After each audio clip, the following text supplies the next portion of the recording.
Xiaomi. I think most people have very little interaction with Xiaomi as a brand outside of their appliances, but there's a rabid fan base that cares a lot about their phones. And for good reason. These are actually really good phones. They're affordable, they're packed with flagship features, and have a very iPhone-like experience. So a lot of people coming over to Android from iPhone really do like switching over to Xiaomi. Now, the 14T is no exception in this. And I do, however, think that not everybody should want to buy this phone or should buy this phone. I think it does a lot of things well and a few things not so well. And that's actually by design to get it to this price point. And if you're happy with the trade-offs that they make to obviously get it to this pace, then the 14T is definitely a phone that's worth considering. But if you're looking for a complete flagship competitor, then I'm not sure that you're going to be completely happy with the 14T. And I guess that's why Xiaomi has the 14T Pro, right? All right, let's just get under the hood. No, I'm joking.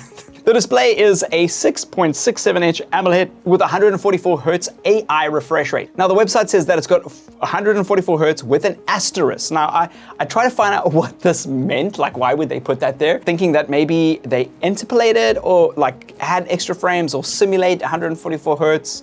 But no, actually, in fact, it is a peak of 144 Hz, which is awesome. That performance obviously depends on the games that you play or the apps that you're using at the time, hence why they added that asterisk. And I thought that was a silly thing to do because that goes without explanation, right?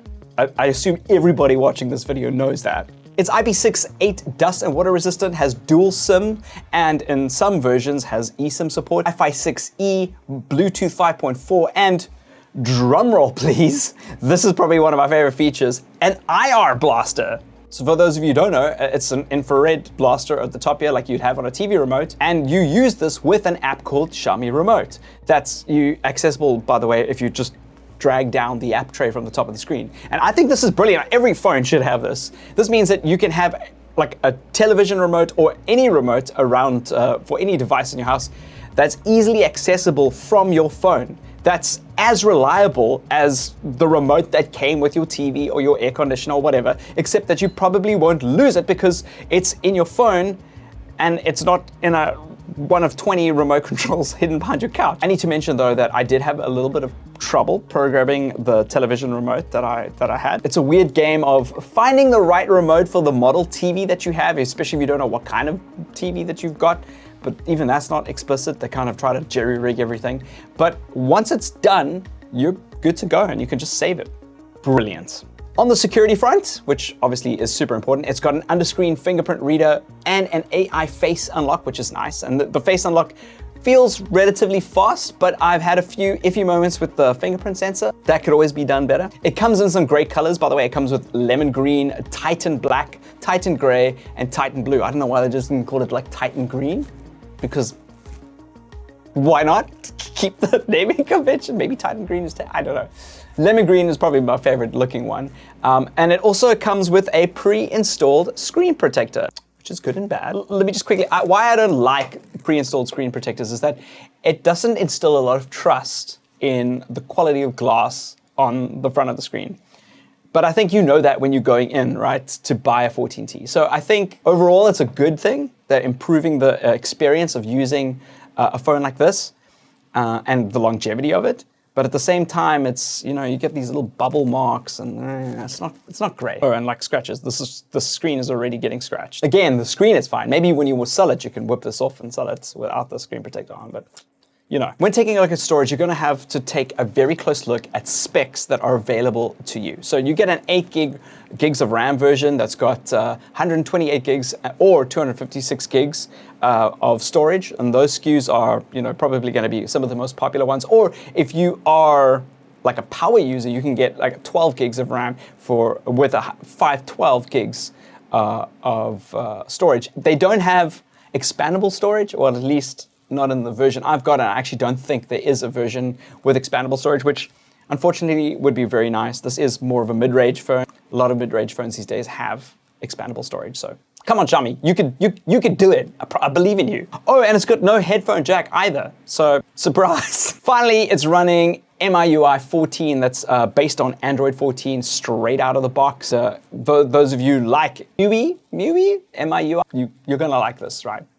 That's what you want. Let's look through the lens. The camera system was co-engineered by Leica, a truly spectacular camera company that's, chosen to put their name on this technology. It's right on the back. It's huge, actually, on the back. And for good reason. I think Xiaomi have done some really amazing things with photography in general across their range. And Leica must have been a really big part of it, right? But in a very confusing bit of marketing for the average person going to buy one of these phones, Xiaomi have added a Sony sensor. So this is a Xiaomi smartphone, and they've partnered with Leica, which is a camera company, to add a Sony sensor, like inside of this thing, which is another camera company, to create the photographic experience that you get out of it.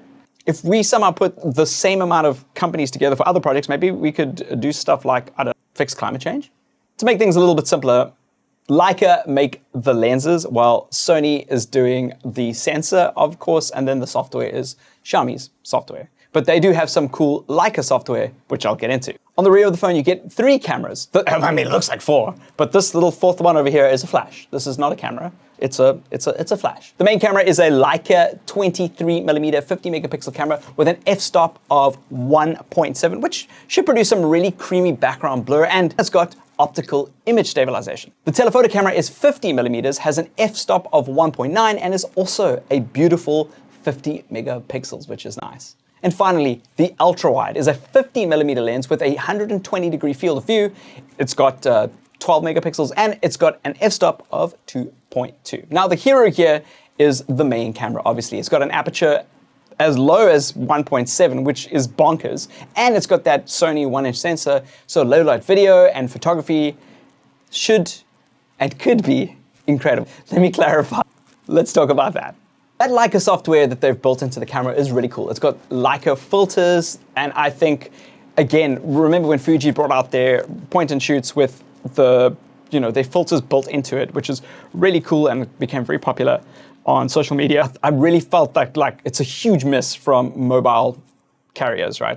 Or mobile phones. Why aren't they in smartphone? And why are they implemented so badly? They look like Instagram filters. These Leica ones actually look really good. So I'm very glad that they've done that, but they only work on the rear camera, which is a bummer. Like, what are they thinking? People take selfies. It's bewildering because there are other filters that are available in selfie mode. You can add the system filters. So it's strange to have on a system level side, 2 different sets of filters.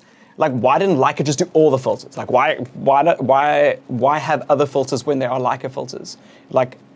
It makes me think that when Leica was signing this contract or whatever the case is, Leica weren't happy with the selfie camera's performance or something, they've just excluded it there. But strangely, the filters also aren't uniform across all these different modes. Some of them aren't available on portrait mode, but only available on video mode, which is very odd. So again, it's just frustrating. It's such a cool feature, but the lack of uniformity is just it's bewildering that they didn't do that. But once you get to know your phone and use it the way you want to, and you find a filter that you like, you're probably only going to use that focal length to take those photos anyway. But I know, for instance, a lot of people that aren't as tech savvy as potentially yourself are probably going to pick up the phone and just get really confused as to where that feature went, you know what I mean? It's got this thing called movie mode, which is pretty awesome for those of us who shoot a lot of video on our phones. It's got auto focus lock, which is awesome. So it'll just track that particular part of the subject for the entire video. And you can also change the kind of blur that you get. So the bokeh behind it, so you can get regular or wide. And it's that kind of blur to simulate cinema cameras. But again, strange enough, the main lens is the only one that's available to it. Part of me goes why did they even bother with other lenses on this thing? Because all the cool stuff is hidden outside of that. It's like you've got a whole bunch of cars in your garage, and one is a sports car, and the other ones are for driving to the shops.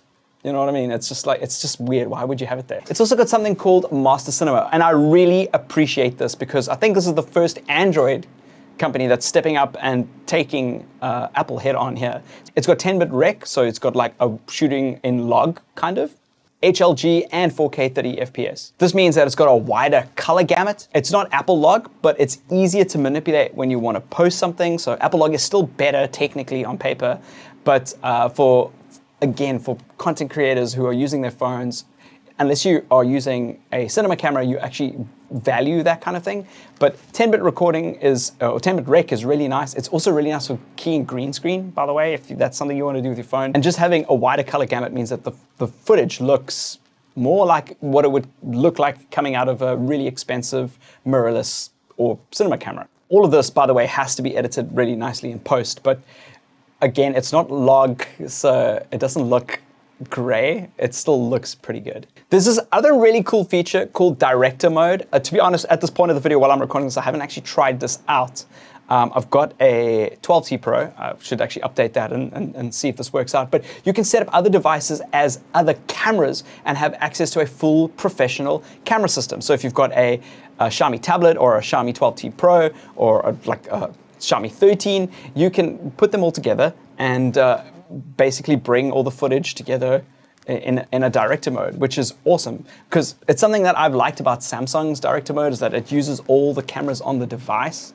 But the frustrating part is that you might want different angles, not different lenses, right? That's the difference. The only different angle you got is your front-facing camera and the rear cameras. You want to be able to like cut between other cameras in a scene. So here are my thoughts on the camera system as a whole. I think it's very hit or miss when it comes to like the quality of the images that you're capturing. Sometimes you take the greatest photo that you've ever taken in your life. Like there's some spectacular shots.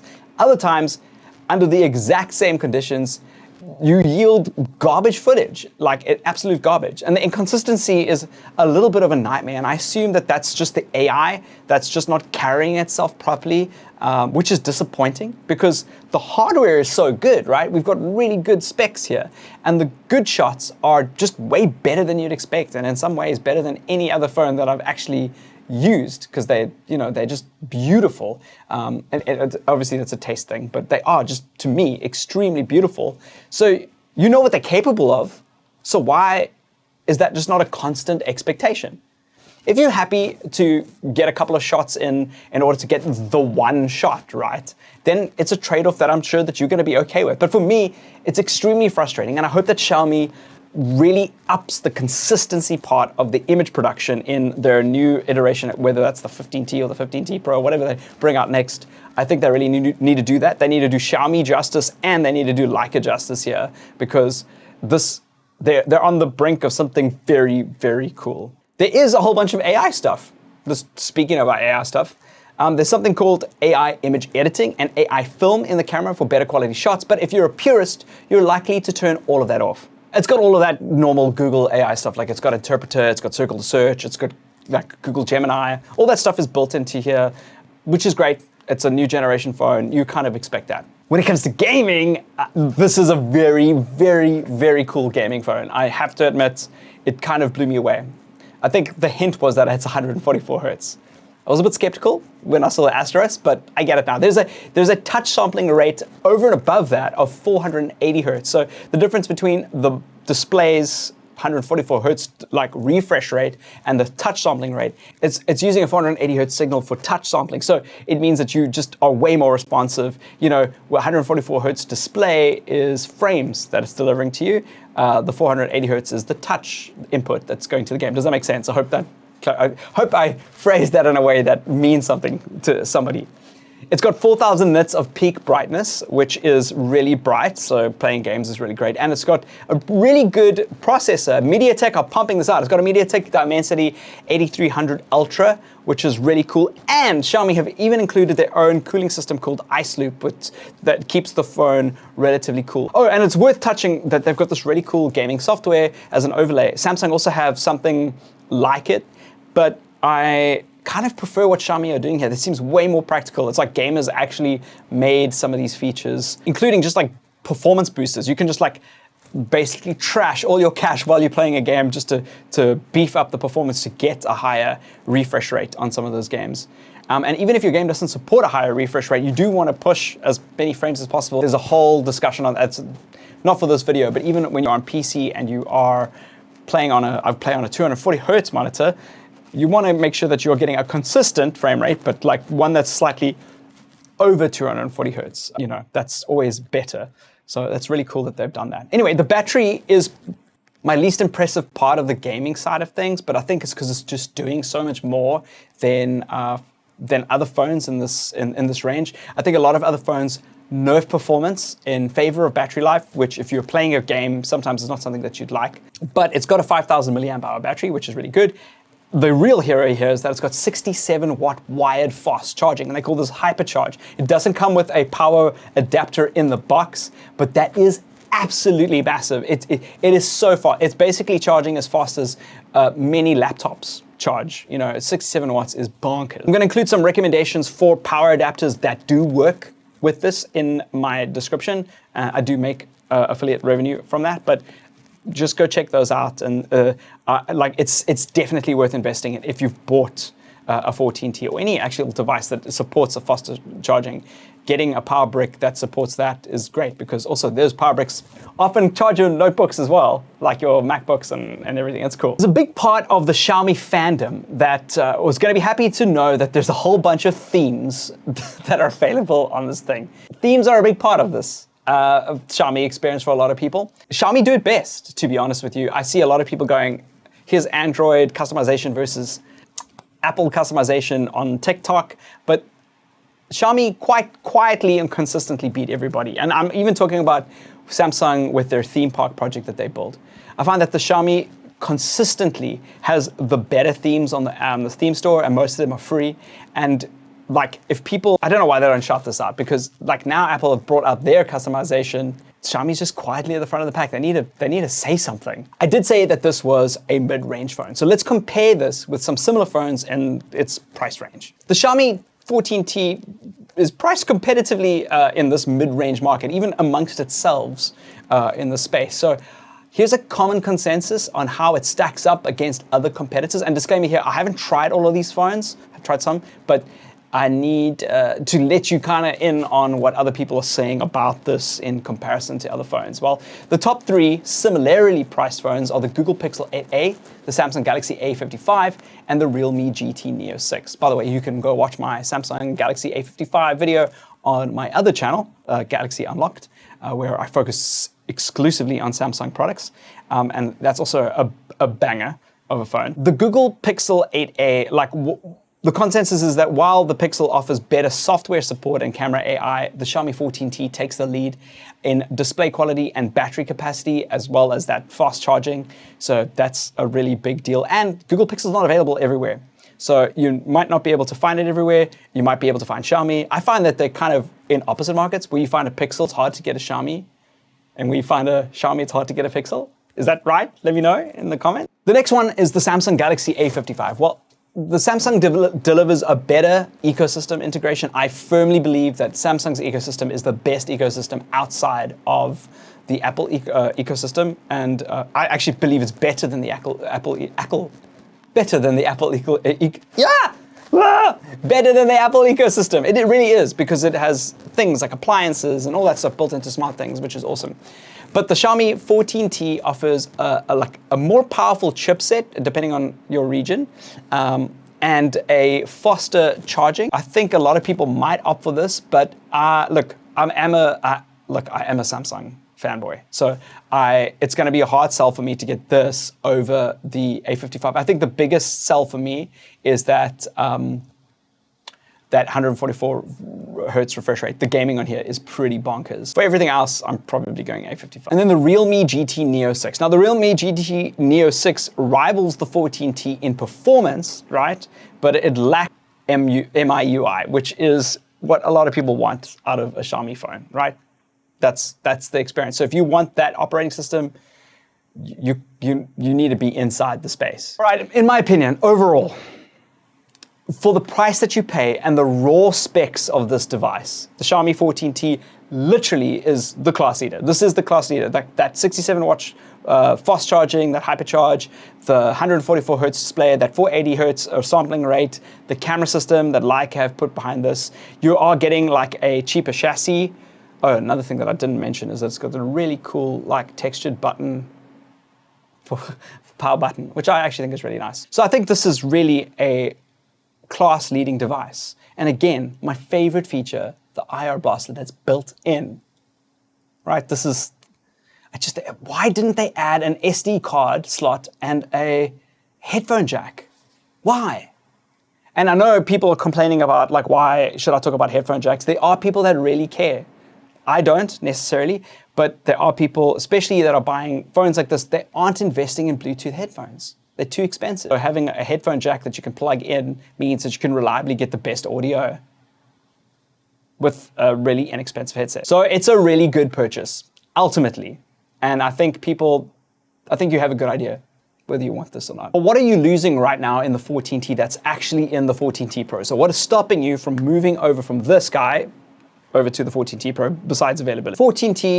The 14T Pro offers some significant upgrades over the standard here, which is that if you value higher performance and faster charging, the Pro is worth considering. However, for most users, I think the 14T specs are more than adequate, but just so you can take a look and see them. In terms of availability right now, as of this video, it's currently available in Asia, Europe, and select regions in the Middle East, like in Africa as well.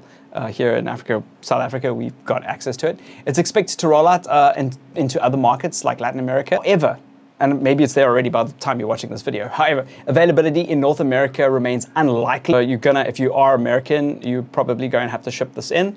Xiaomi have got a very limited market presence there, although they've got a really amazing range of products all around, so there's that. Ultimately, it's a phone that you probably would want to buy, and if you've bought the phone, you're watching this going, I'm validated in my decision. There are some trade-offs.